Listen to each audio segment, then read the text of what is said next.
the keynote, a great divine plan that sings in my heart and says who I am. It swells in a chorus that echoes from far, saying I love who you are.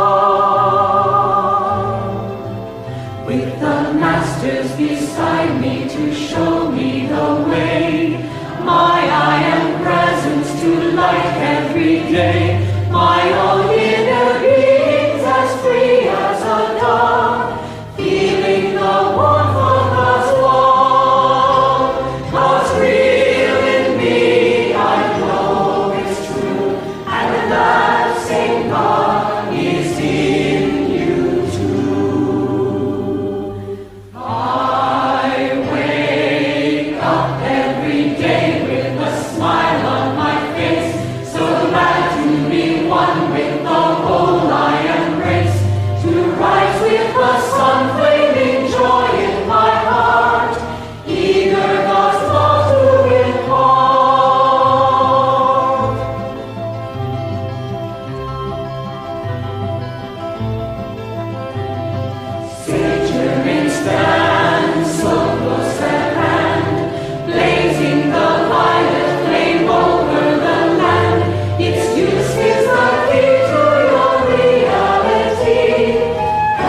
Ladies and gentlemen, it gives me great joy to introduce to you my beloved ascended twin flame, the Lady Master Ruth Hawkins.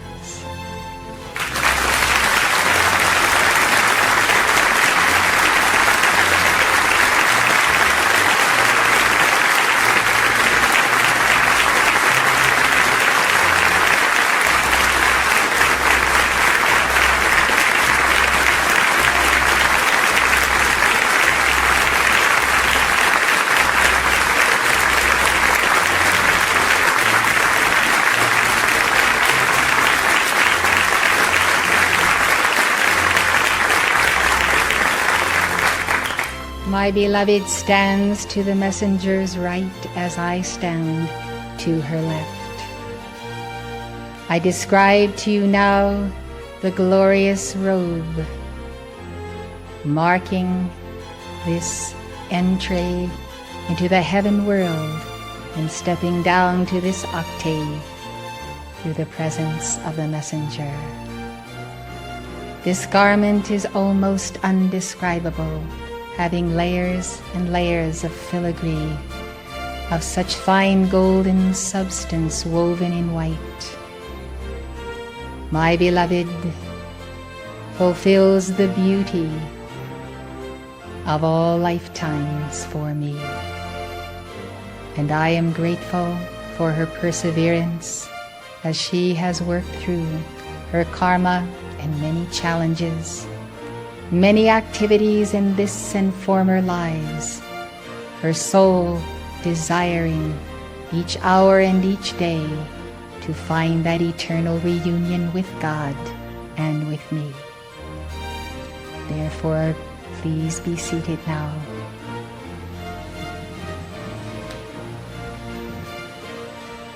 The burdens of the earth are our concern, and especially the burdens of our youth.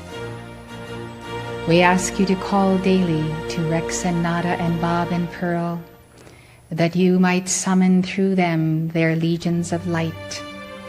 They have armies of youth, beloved, who may cover the earth and bring many souls of the youth to that point of understanding their I Am presence and Holy Christ self, of understanding Ascension's walk from these levels of darkness in the earth to the brightest light that could ever be known or experienced.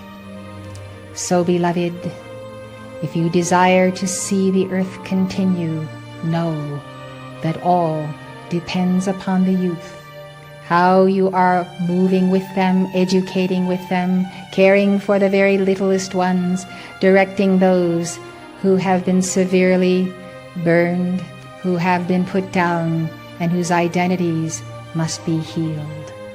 Therefore, when we come with the third ray, we also come with a ray of healing.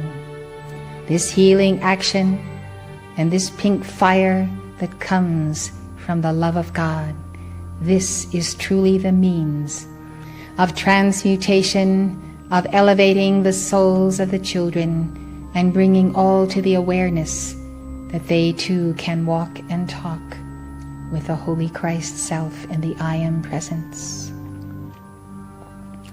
This conference is dedicated to the youth of the world and to children of all ages. It is dedicated to the soul of each one on earth and to that fragmented soul as well as to the inner child. Understand, beloved, that many mighty works may be done for the people of earth. But if love does not blossom in the children, it will not blossom in the adult. This you well understand. Lose yourself in an all-consuming fire to bless, to heal, to elevate, to bring to that point of Christhood all souls of light in this world. Pray for them as your predecessors have prayed, as my beloved Ruth did pray for the children of the world.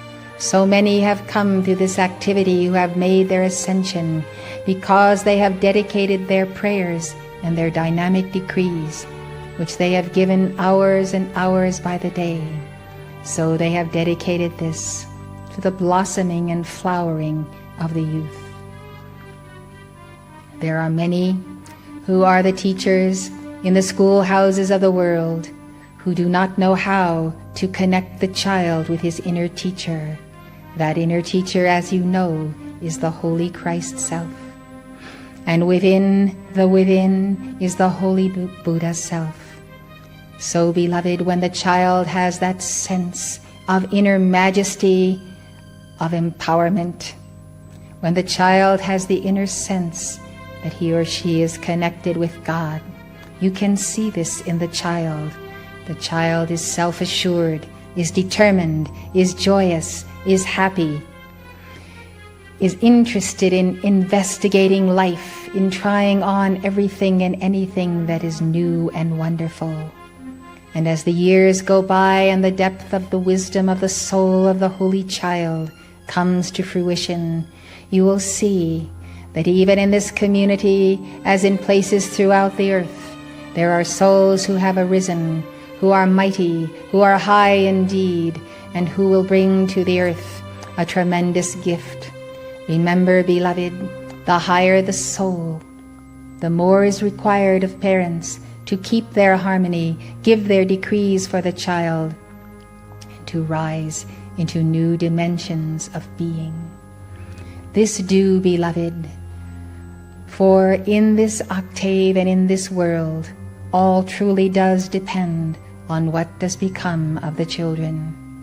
What will become of your inner child? Will you nurse that child to wholeness and divine being and such a sense and presence of victory and wholeness that in your very body and life and movement and action, that inner soul, that inner presence, so having been made whole through your care, now is able to lead tribes and nations and peoples from here around the world.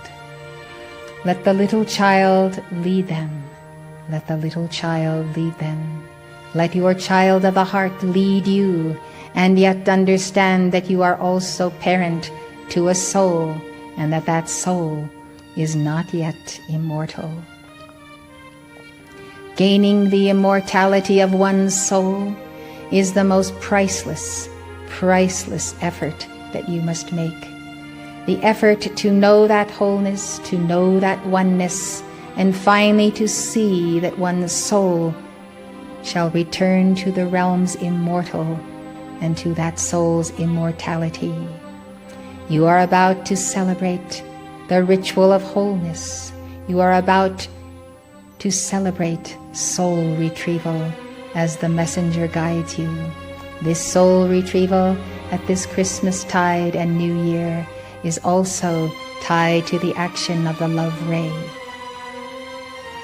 So we come, beloved, so you have understood and seen how the fallen angels move against the light bearers, mock them, strike them, whip them, bring them to their knees. Oh, beloved, the lack of mercy in the earth is a tragedy.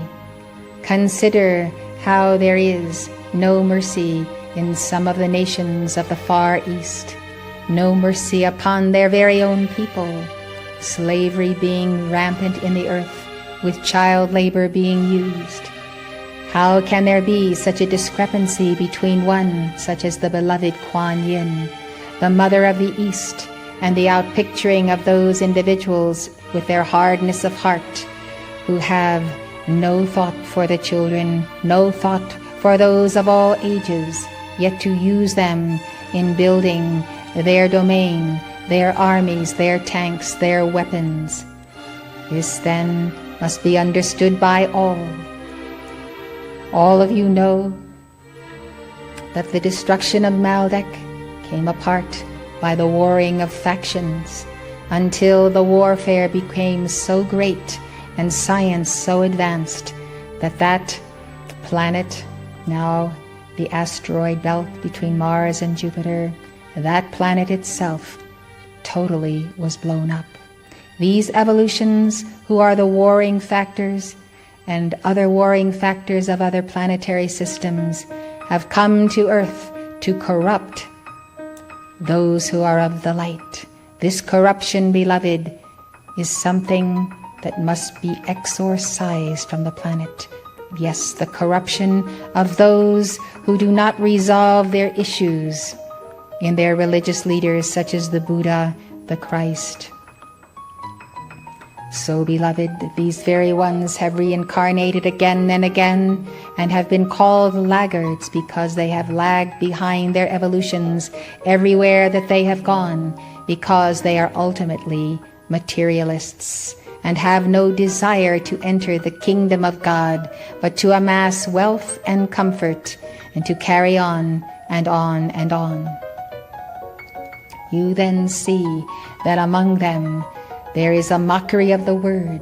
You also see and understand how these fallen ones affect the attitudes of education, of higher learning, the uses and misuses of technology, when this comes to allowing children to see things on television which they ought not to see at such an early age.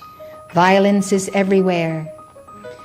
And there is that presence in the motion picture industry that each successive film must carry greater and greater violence. Thus, children come to believe that it is all right to kill, to maim, to harm, to destroy. Civilization and life is becoming more and more chaotic. We are counting on keepers of the flame and light bearers throughout the world to turn this around, beloved. Else you will find a type of individual, a type of people on earth that you cannot even imagine. Those whose soul have been so marred because they are without the love of one or both parents, that they then have that hardness that is difficult to undo, whether in therapy or whether in the churches. I call all these things to your attention. I know that many of you know all that I have said. I have come to place emphasis on those points that I have made, so that you will understand that there are legions of light serving with Rex and Nada and Bob and Pearl, that you must ask to be taken with their legions every night for some portion of that period of sleep, that you might help the youth of the world. Having so said, I turn you over now to my beloved twin flame, who will speak to you.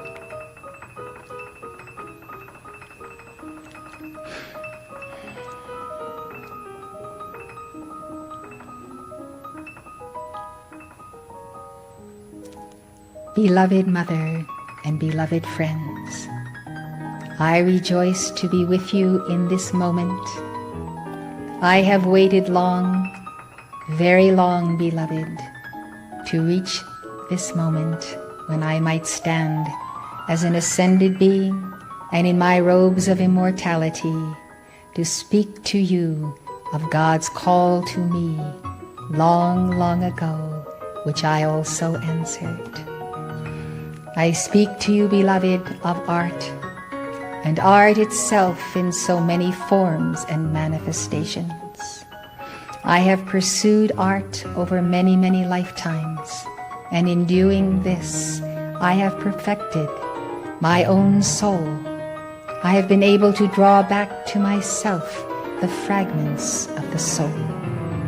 And I understand that you are now engaged in this, and I am grateful that our Mother has introduced this and does lead for you the soul retrieval exercises at quarterly conferences.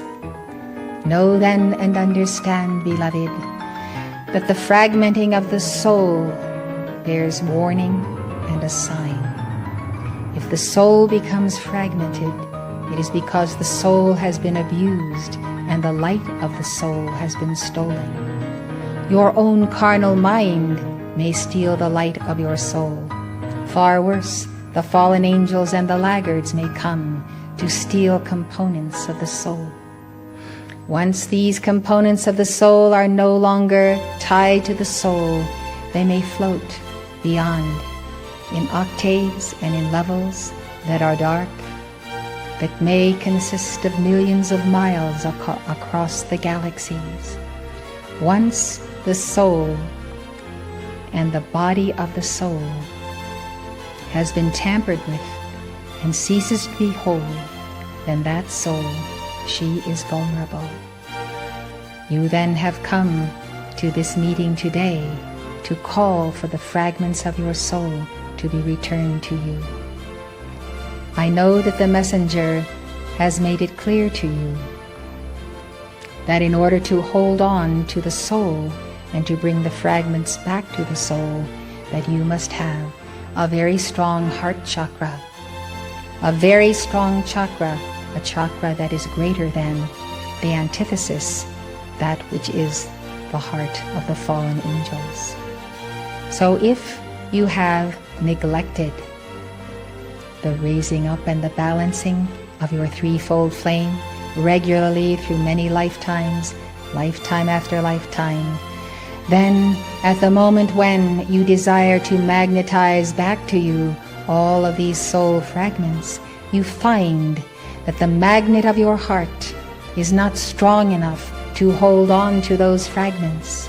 And once the soul retrieval is concluded, then you find that those fragments begin to wander again, or they may be stolen. I would suggest then that on a daily basis you call to God for the great central sun magnet to be superimposed upon your heart chakra. And thereby, even though your heart chakra is not developed, nor the great central sun magnet developed, that magnet will be placed over your heart and will hold intact the fragments of soul that you have called back through many prayers and mantras and decrees in these rituals of soul retrieval. So you see, beloved, this in itself is a great dispensation, to know that you may have that central sun magnet over the heart flame, over the threefold flame, protecting the fragments of being.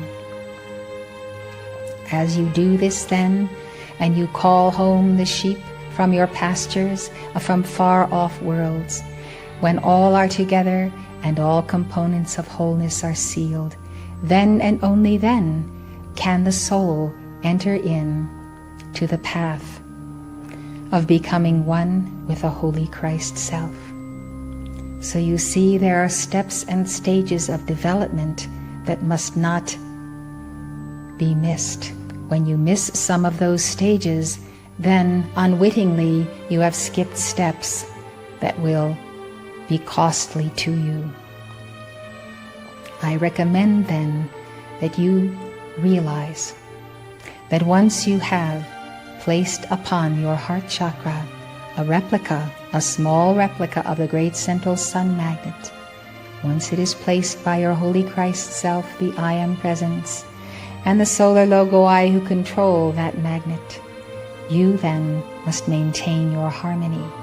For if you break your harmony once you have established the magnet over the heart, then you see, beloved, you have a schism and a discord in your world, which means you have a rent or a tear in your garment. This may start the process all over again of the fragments of the soul drifting to the farthest corners of the universe, and you in your Christ self having to go forth to bring them home, or to rely on the messenger to make this powerful call for you. So I give you one more reason why it is important to guard the harmony. Guard the harmony of being. Do not be ruffled, do not be moved. Recognize that God is your champion, your I Am Presence is your champion, your Holy Christ Self is your champion, the messenger is your champion, and many angels and saints and ascended beings and the entire spirit of the Great White Brotherhood are also your champions. So, beloved, you cannot make it to the octaves of light, permanent being, and immortality if indeed you do not bring to wholeness that soul that is yet in the state of mortality, and she is there because this is the place to which she has fallen. Now I think I have made myself clear, as I wonder if on this my first occasion of speaking to you, I have truly conveyed to you my deep desiring.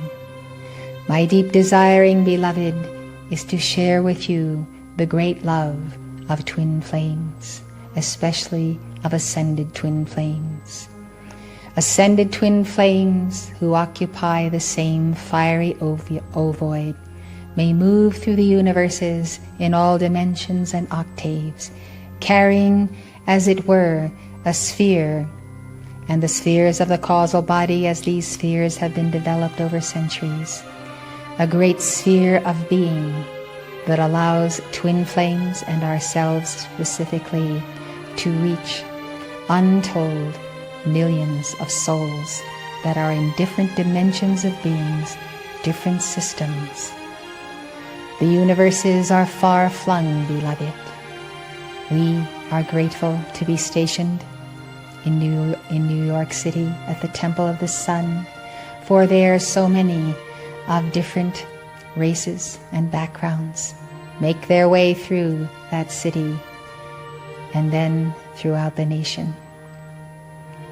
So each soul that comes representing a different evolution of a different time, a different root race, makes one individual or thousands of that same root race have special qualities, a special service to offer, and then again, that is multiplied by the tremendous creativity that everyone has, though many have not touched, in the secret chamber of the heart.